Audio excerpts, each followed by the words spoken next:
To Afternoon Footy, we are absolutely thrilled to welcome in Jenny Ruiz to our desk. Welcome. You are Thank you. actually Yeah. this is your home. This is home. You are here from Las Vegas. You coach at UNLV, and now we have the Nations League semifinals and final in your backyard. How cool is this for you? Amazing. Viva Las Vegas. Welcome to my town. Wow. Well, how do you call Thanks for somebody having us. from Las Vegas? A Yeah. Las Vegan. A Las Vegan. I think. Not a vegan, but a vegan.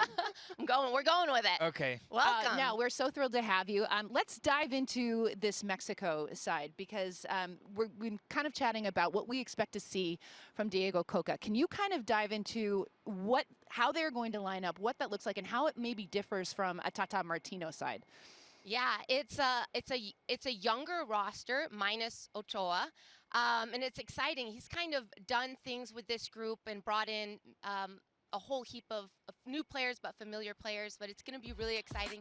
He's definitely made a statement with the roster he's brought in. Love that.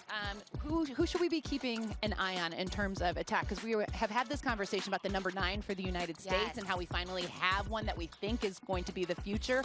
What are we looking at when it comes to Mexico? Yeah, I would say there's equally somewhat of a debate. In my idea, there's one strong 9, but you have Santi Jimenez. He plays, had an amazing first year in Europe playing for Feyenoord, scoring 23 goals. So he's going to be coming in with a lot of confidence, but also a little bit of a chip on his shoulder because he wasn't included in Tata Martino's World Cup roster. So good, he doesn't have the stain of the fracaso on his record, but he's going to be really excited. Look for him to have really great hold-up play. The stain of the fracaso.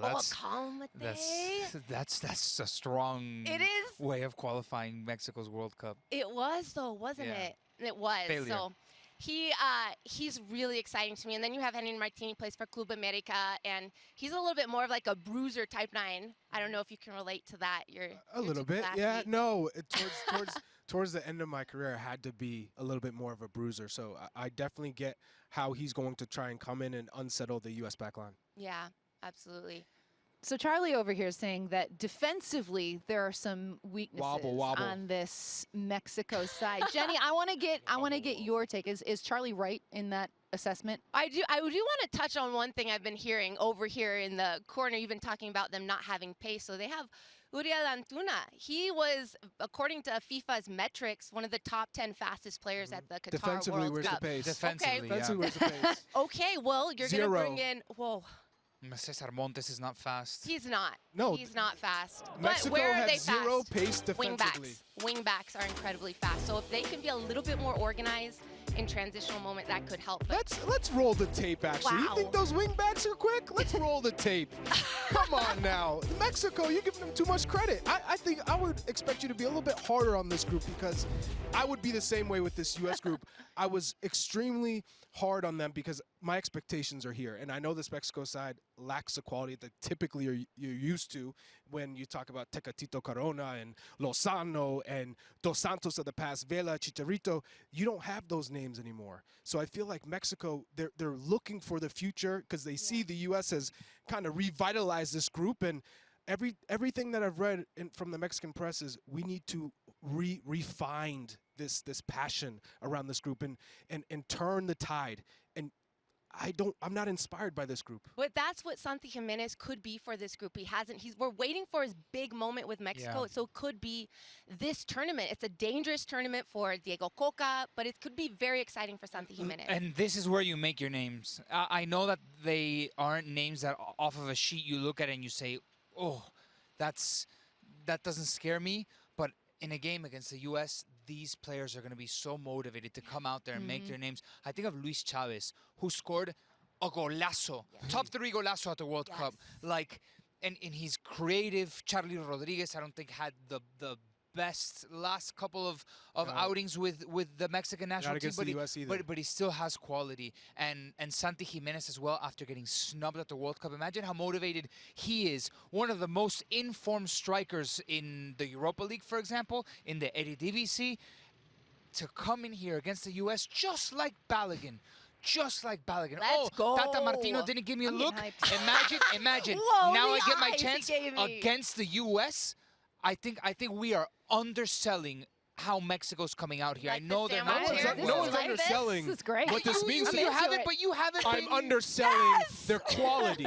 The quality. I'm not underselling how motivated they are to come we need to be play very against the careful US. because 3 years ago we were in the same situation but flipped, and look how it all ended out. Wow. I'm just saying we need to The be careful narrative with has how changed. it has changed, and it works. sure. In this Clásico, because Chuck, don't tell me that a CONCACAF Clásico, Clásico, everything preach that it. coming into the game, Preach it.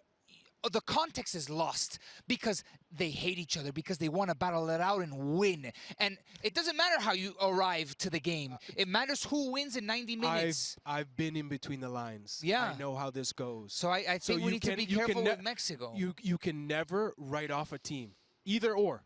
But what I'm telling you is, on paper, this team is not Mexico of the past. It's not. This is not. Uh-huh. That's it. Can I bring up one player of the past who's still a very big part of this Mexico side, and Memo Ochoa, who at 37 is still absolutely balling, putting in incredible performances for Salernitana. Jenny, when you watch him, how has he been so good for so long? Yeah, there's a generational change happening for Mexico right now, but you cannot change this key player right here. Ochoa has been amazing. Leaves Club America, goes to Serie A, and he's saved them from relegation. He's been amazing. Yeah. So I'm so excited about him. And listen, like, the critics need to stop. Like, leave this man alone.